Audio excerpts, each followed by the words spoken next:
2 nights ago, as I'm shooting this, there was an assassination of 2 employees of the Israeli embassy in Washington, D.C.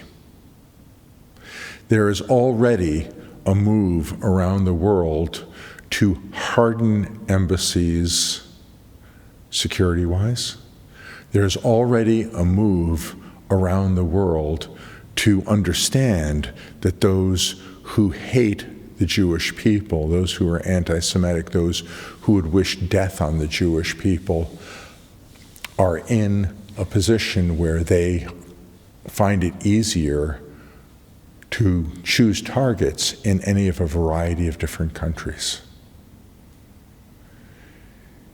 It appears that the man who carried out this heinous act came from another point in the United States, was going to Washington, D.C.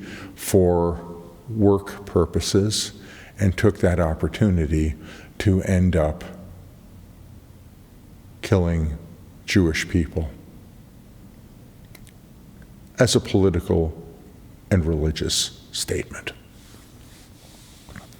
We have gotten accustomed to mass murders. There has been an executive from United Healthcare who was killed on the street in cold blood. There have been massacres at schools. Some of them get a lot of attention, some of them get almost no attention. There are murderous rage that are covered basically based on whether the media likes being able to beat up the people who are responsible for this, or whether the people who are responsible for this are a protected class. And so there's certain things that end up in the media for months and months and months, and there's other things that drop off almost instantly. It was fascinating to me how when Donald Trump was running for president and there was an assassination attempt on him in Butler, Pennsylvania, that dropped off the news in 45 days. It stopped getting carried at all. Whereas there was a man who very unfortunately was in the midst of a fentanyl overdose and was handled by police in a fashion in Minnesota where he died, where that ended up being something that was covered on the news for years. I'm not sure how people figure out what should be covered and what shouldn't be covered, but it does go on. And so with the young people from the embassy, for most people, it's just going to wash through. It's going to be another thing that you're going to remember. It's going to be something that was covered in the media for a period of days, and it'll go away. But each one of these events ends up impacting families, impacting groups, and whether it gets a lot of media attention or almost none at all, there are communities that are forever changed by this. And I can speak to the embassy killings in Washington, D.C. of the Israelis because my family has been touched by it. And it is known to some who are attached that the young man who was assassinated in cold blood was a Messianic Jewish young man from Jerusalem, Israel. His family was well known to the Messianic Jewish community, and indeed I have a daughter who went to university with him and knew him as a student and knew that he was a Messianic Jewish person. I have a daughter-in-law who at the same time was going to the same university in Israel, and though she is from Europe, she was working on a graduate degree at Hebrew University, and she did not know this young man as well as my daughter did, but she knew a sibling of his, and she knew the family and knew them well. the Messianic Jewish community has lost a son of one of the families that are very well known there. There's a congregation in Jerusalem which has lost a son. And there was no particular reason in the natural and as we look at things for why some American would fly to Washington, D.C. to kill a young man who had grown up in Israel, a young man who had fallen in love with the woman that he was killed with, and that they were on the verge of getting engaged. They were on the verge of building a life together. But Israel mourns. Israel is a small country. Israel is a country that everybody knows everyone.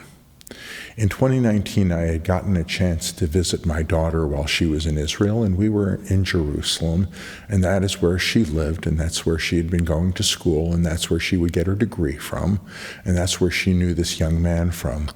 And we were walking one day in Jerusalem from her apartment over to the market. It's called the Shuk. And as we were walking to the Shuk, I had an experience I had not had before. We would walk 1,000 feet, and my daughter would meet someone, and she would break into her Hebrew, which was very good, and mine is not, and she would end up starting to talk to a friend, and then after they had kind of caught up, she would break into English and introduce me and say, "This is my friend. I know this friend from this area." And then we would walk another 1,000 feet and we would meet somebody else, and she would say, "Oh, this is my friend, and I buy cheese from his shop, and he has a wonderful shop, and we'll have to stop in and see his shop, and you can see what it's like there." And then we'd walk another 1,000 feet, and she'd say, "Oh, this is my friend from university, and this is how I know this person." And then we'd walk another 1,000 feet, and she'd say, "Oh, this is a person who has taken a fitness class that I've been the instructor in." And so this was one of the longest walks that you can imagine over a fairly short distance, because we kept on running into people that my daughter knew from a whole variety of circumstances in her life. And yeah, she's good with relationships, and I'm really proud of her for that. But the other thing that's going on is this is a very interconnected society. This is a very tight society. This is a society where the whole country operates as an extended family. And so there will be suffering.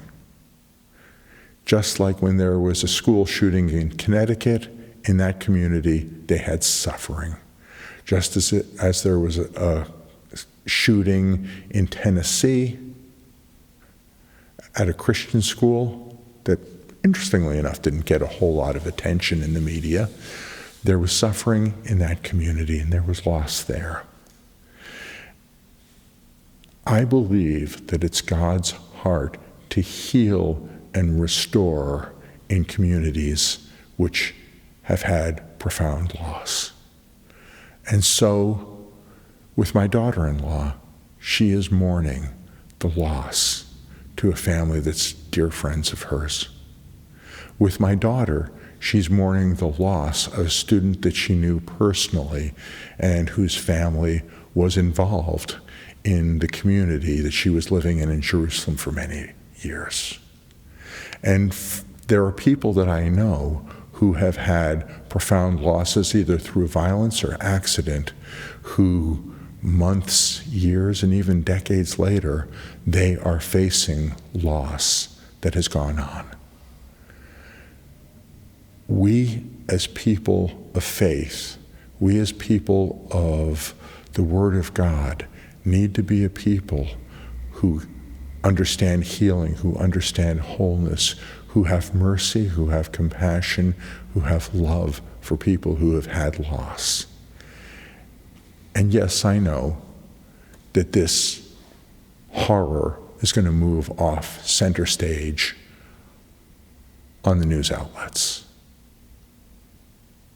But that doesn't mean that the loss is finished, that the loss is done, and that people don't have real and profound and true mourning to accomplish.